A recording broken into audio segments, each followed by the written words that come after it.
जय हिंद दोस्तों, मेरा नाम है अनिरुद्ध और मैं आप सभी का वेलकम करता हूं करियर विल आईएएस पर। दोस्तों, भारत की एनर्जी सिक्योरिटी के लिए दो बहुत ही ज़्यादा शानदार एंड अमेजिंग डेवलपमेंट्स सामने आ रही हैं बिकॉज हमारी ओएनजीसी विदेश कंपनी की जो ओवरसीज ऑयल फील्ड्स थी, एक वेनेजुला में और दूसरा रशिया में, उन दोनों को ही लेकर बहुत ही पॉजिटिव डेवलपमेंट सामने आई हैं। वेनेजुला में जो ओएनजीसी की ऑयल फील्ड्स थी, जिसमें कई सालों से प्रोडक्शन तो छोड़िए बल्कि ओएनजीसी का भारी मात्रा में पैसा भी वहां पे फंसा हुआ था, वहां पे things are now going to change because ना केवल प्रोडक्शन शुरू होने वाली है बल्कि उन ऑयल फील्ड्स को अब ओएनजीसी ऑपरेट भी करेगा, कंट्रोल भी करेगा और ओनरशिप भी अब ओएनजीसी के पास आने वाली है। और वहीं पे रशिया की सखालिन ऑयल फील्ड, जहां पे लगभग पिछले 4 सालों से ना तो कोई प्रोडक्शन हो रही थी, ओएनजीसी का स्टेक था लेकिन उसके बावजूद भी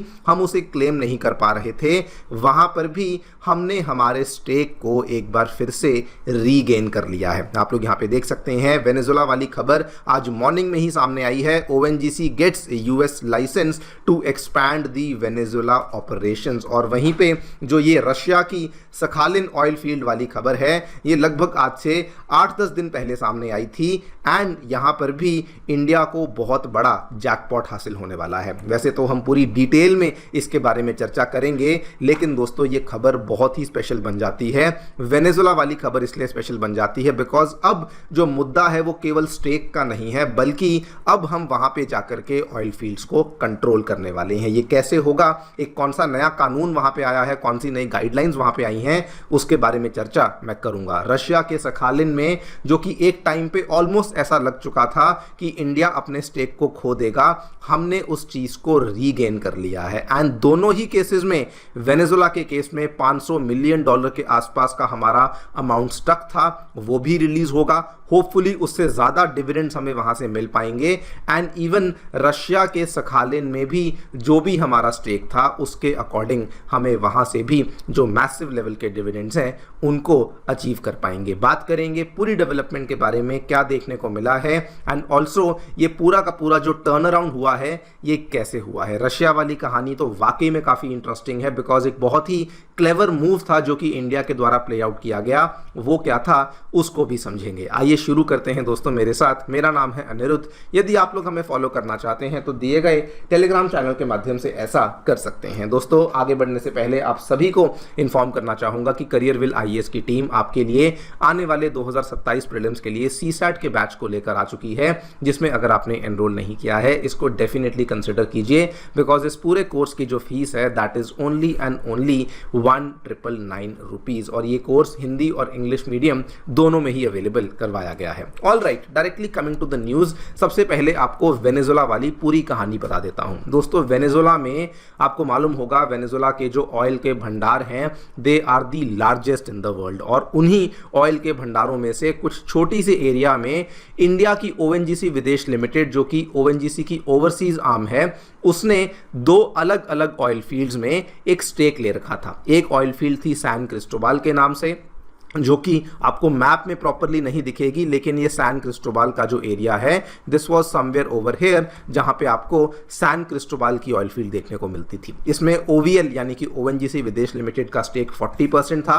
बचा हुआ 60% जो स्टेक था ये वेनेजुला की जो ऑयल कंपनी है उनकी खुद की सरकारी कंपनी PDVSA, उनके पास देखने को मिलता था। उसके बाद जो दूसरी ऑयल फील्ड थी, अगेन यहां पे देखने को नहीं मिलेगी, very very close to this San Cristobal, यहां कहीं पे आती थी काराबोबो 1 ऑयल फील्ड। उसमें ओएनजीसी विदेश और इंडिया की इंडियन ऑयल और ऑयल इंडिया लिमिटेड के स्टेक को मिलाकर कुल मिलाके हमारे पास 18% स्टेक था और बचा हुआ जो स्टेक था वो मेनली वेनेजुला की कंपनी और एक और कंपनी रेप्सोल के पास देखने को मिलता था। अब यहाँ पे हो क्या रहा था, पिछले कई सालों से, वैसे तो आपको वेनेजुला की पॉलिटिकल इकोनॉमिक हिस्ट्री मालूम होगी, लेकिन पिछले कई सालों से ये वाली जो ऑयल फील्ड्स थी, इवन दो ये बहुत ज़्यादा ऑयल इनके अंदर देखने को मिलता था, लेकिन प्रोडक्शन के नाम पे ऑलमोस्ट कुछ भी नहीं हो रहा था। FY 24-25 के नंबर्स को देख के चलिए, ये नंबर्स कुछ भी नहीं है, ऑलमोस्ट डेड के आसपास थे। सैन क्रिस्टोबाल का डेली बेसिस पे प्रोडक्शन 1870 बैरल्स प्रति दिन का था। काराबोबो 1 से डेली बेसिस का प्रोडक्शन केवल और केवल 970 बैरल्स पर दिन का था, मतलब कि 1000 बैरल्स भी वहां से नहीं निकल पा रहे थे। और इसके पीछे के रीजंस क्या थे? वेनेजुएला के ऊपर लगे हुए सैंक्शंस, जो डॉलर्स में वो ट्रांजैक्शंस नहीं कर पा रहे थे, वो भी एक प्रॉब्लम थी। पॉलिटिकल अनसर्टेनिटी भी एक बहुत बड़ा इशू था, जिस वजह से जो चीजें हैं वो आगे बढ़ ही नहीं पा रही थी। लेकिन इस साल जनवरी में आप भी जानते हैं क्या हुआ था। वेनेजुएला के जो पहले रह चुके प्रेसिडेंट हैं निकोलस मादुरो, उनको जब अमेरिकन फोर्सेस के द्वारा उठा लिया गया, उसके बाद चीजें वहां पे बदलना शुरू हुई। बल्कि उसी के 2 दिन के बाद की खबर देखिए, ये चीज बताई जा रही थी कि ओएनजीसी के जो $500 मिलियन से भी ज्यादा के अनपेड डिविडेंड्स हैं जो कि वहां पे अटके हुए हैं, वो भी हमें मिलना स्टार्ट हो सकते हैं। और आज उस चीज को लेकर एक बहुत ही बड़ी डेवलपमेंट सामने आई है।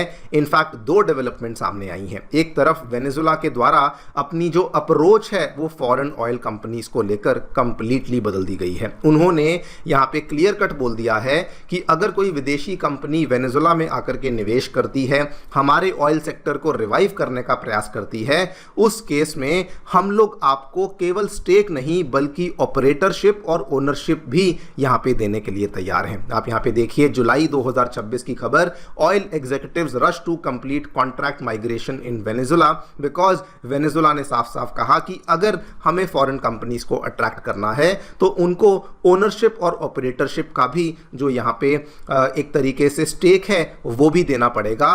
केवल और केवल शेयर देने से बात नहीं बढ़ने वाली है। एक तरफ ये हुआ, दूसरी तरफ अमेरिका के द्वारा भी जो लगाई हुई बंदिशें थी वो सारी हटा दी गई। आप यहां पे देखिए अमेरिका का जो ऑफिस है जो कि इन सैंक्शंस को लगाने का काम करता है, उन्होंने general licence 46C, 48B, 50B, 52A ये सारे अलग अलग तरह के लाइसेंस दिए जो कि वेनेजुएला के ऑयल सेक्टर के साथ संबंधित थे। एंड जब ये दोनों डेवलपमेंट्स हुई, उसी का अब दोस्तों परिणाम है कि ओएनजीसी जो कि एक टाइम पे उनके पास स्टेक तो था लेकिन प्रोडक्शन नहीं हो पा रही थी, डिविडेंड को हम लोग रिकवर नहीं कर पा रहे थे, आज की डेट में स्टेक तो छोड़िए, हमें उसके साथ साथ उसको ओन करने का भी मौका मिलेगा। यानी कि 40% जो ओनरशिप है वो हमारे पास होगी। एंड ये स्टेक से मच बेटर है बिकॉज अब ओएनजीसी डिसाइड करेगा कि वो वाला जो 40% ऑयल है वो कैसे वहां पे ऑयल फील्ड में ऑपरेशंस होंगे, कैसे वहां पे ऑयल फील्ड में प्रोडक्शन होने वाली है। और ये चीज दोस्तों इस चीज को भी साफ साफ सिग्नल देता है कि आगे चल करके जो ओएनजीसी का 500 से 600 मिलियन डॉलर के वहां पे स्टक हुए डिविडेंड्स हैं वो भी आना शुरू हो जाएंगे। एक्सपर्ट्स तो ये भी कहते हैं कि ये तो हमें रिवाइव होंगे ही होंगे, इसके बाद आगे चल करके जो और डिविडेंड्स हैं वो भी हमें वहां से मिलना इवेंचुअली शुरू हो सकते हैं। और ये चीज इंडिया की एनर्जी सिक्योरिटी के लिए देखा जाए तो बिगर पिक्चर बहुत ही शानदार है। वो इसलिए बिकॉज वेनेजुएला दोस्तों ये बात किसी से नहीं छुपी, दुनिया के सबसे ज्यादा कच्चे तेल के भंडार रखता है।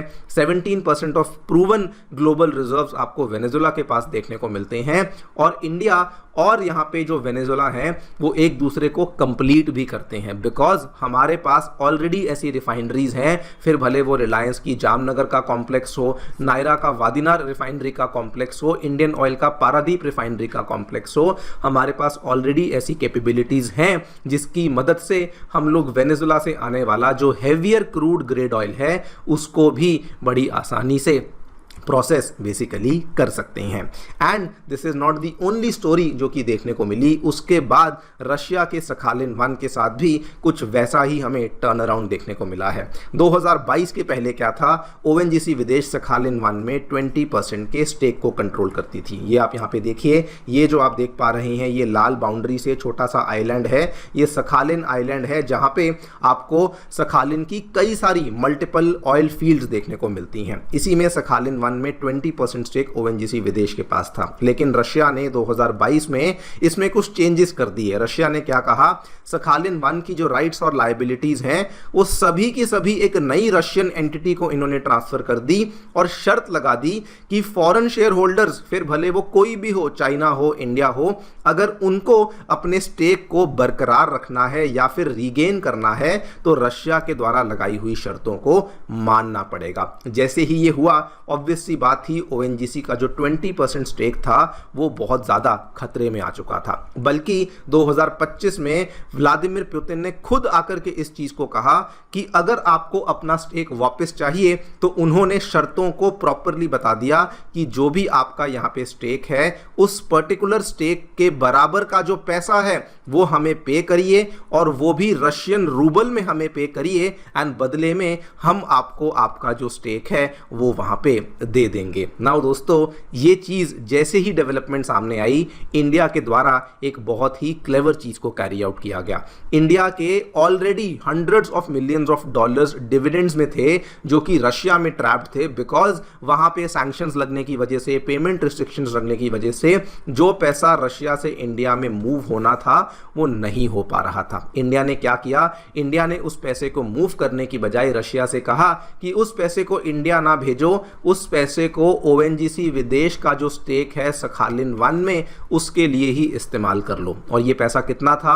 ये वैसे तो टोटल पैसा $800 मिलियन के आसपास का था, लेकिन रिक्वायरमेंट एक्चुअली उससे भी कम थी, और इंडिया ने वो सारा का सारा पैसा रशिया से, रशिया के ही अंदर मूव करवा के ओएनजीसी के स्टेक को रीगेन कर लिया। ये खबर दोस्तों दिसंबर 2025 की है, मतलब कि स्टेक को तो हमने दिसंबर 2025 में ही यहां पे रीगेन कर लिया था। लेकिन अब अगस्त में क्या हुआ कि इंडिया के द्वारा जो पैसा रीगेन करके उस पर्टिकुलर ऑयल फील्ड में इन्वेस्ट कर दिया गया था वो वाला पैसा आज बढ़कर के डबल हो चुका है, बिकॉज वहां पे पिछले कुछ महीनों में प्रोडक्शन इतनी ज्यादा बढ़ चुकी है कि जो भी कंपनीज वहां पे स्टेक रखती थी उन सभी को फायदा होना शुरू हो चुका है। इसको अगर मैं नंबर्स में बताना चाहूं, 5 to 6 बिलियन रुपीस के आसपास का ये पेमेंट हमने किया था, जो कि आज के टाइम पे बढ़ते बढ़ाते 10 बिलियन रुपीस के आसपास पहुंच चुका है। एंड इसीलिए आई एम सेइंग कि this is the second oil jackpot जो कि इंडिया के द्वारा फाइनली अब यहां पे हिट कर लिया गया है। दोनों ही कहानियां बड़ी इंटरेस्टिंग है। एक टाइम पे ऐसा लग रहा था कि वेनेजुएला कभी रिवाइव नहीं होगा, सखालिन 1 वाला शेयर ऑलमोस्ट हमारा डूब चुका है, लेकिन करंटली देखिए वेनेजुएला में ना केवल हमें हमारा स्टेक मिला बल्कि ऑपरेटरशिप भी मिली। सखालिन 1 वाला स्टेक ना केवल वापस मिला बल्कि उसके साथ साथ हमारा जो रेवेन्यू कंट्रीब्यूशन है वो भी डबल हो चुका है। And the best part is दोनों जगह से हमें कच्चा तेल भी मिलना शुरू हो चुका है, जो कि इवेंचुअली इंडिया की एनर्जी सिक्योरिटी के लिए एक बहुत ही बड़ा जैकपॉट है। देखते हैं आगे चलकर और क्या होता है, लेकिन इससे एक चीज बड़ी क्लियर है कि ओएनजीसी विदेश जो कि बहुत सालों से इन चीजों को लेकर डीमोटिवेटेड थी, उनको भी एक बहुत अच्छा मोटिवेशन मिलेगा, एंड होपफुली इसी से इंडिया आगे चलते हुए और भी जो हमारे ओवरसीज ऑयल एसेट्स हैं उनको क्रिएट करना शुरू करेगा। आप लोग जो भी सोचते हैं हमें बताएं कमेंट सेक्शन में। Thank you so much for listening, stay tuned.